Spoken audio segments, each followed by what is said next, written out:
Дөрөвний орой Монгол Улсын засгийн газрын гишүүн эрүүл мэндийн сайд Шилэг Домбыг авилгалтай тэмцэх газраас саатуулсан байгаа.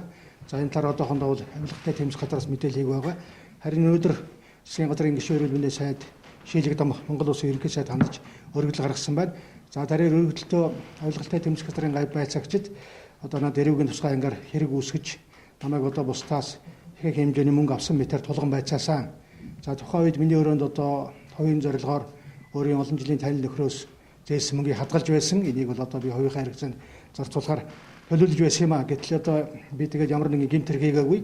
Төрийн эрх мэдэл албан тушаалыг ашиглаж мөнгийг олоогүй учраас энэ мөнгийг бол авилгалтай тэмцэх газрын байцаагчид үзүүлсэн. За харин авилгалтай тэмцэх газраас миний хэргийг одоо эрүүгийн хэрэг үүсгэн шалгаж ямар нэг хууль ёсоор олсон мөнгө эсхийг тогтоохын зүйтэй гэж үзээд ингээд хэрэг үүсгээд ажиллаж байна.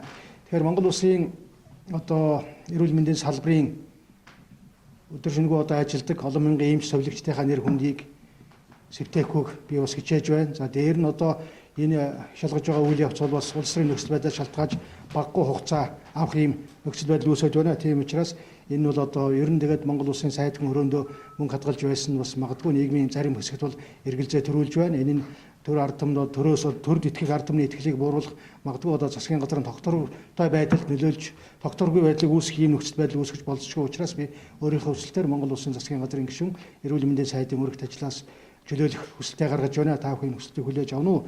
Ингээд эрүүл мэндийн спортын салбарт одоо ажиллахаар намайг урьж ажилуулсан Монгол Ардын Хувьсгалтай Монгол Үндэсний харилцаа намын шударга сэвсэл за улсын их хурл ерөнхий сайд ерөнхийлөгч нар талархлаа. Ингээд энэ хэрэг одоо Монгол Улсын шүүхээр цагаад нэг типи итгэлтэй байгаа. Ингэсний дараа та бүхэнтэйгээ одоо нэр цэвэр дүр бардам уулзах болно гэж ингэж өргөдөл өгүүлсэн байна. Ингээд өргөдлийг бол ерөнхий сайд хүлээж авлаа. За ингээд баярлалаа та бүхэнд.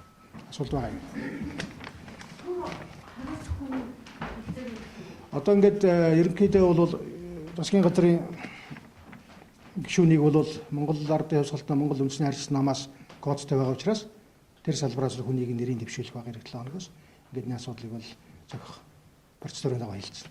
Авилгалтай тэмцэх газрын дэд дарга ерөнхий сайдд мэдээлэл өгсөн гэсэн үг. Тэрийг бол мэдээгүй. Тэн дээр бол ямар ч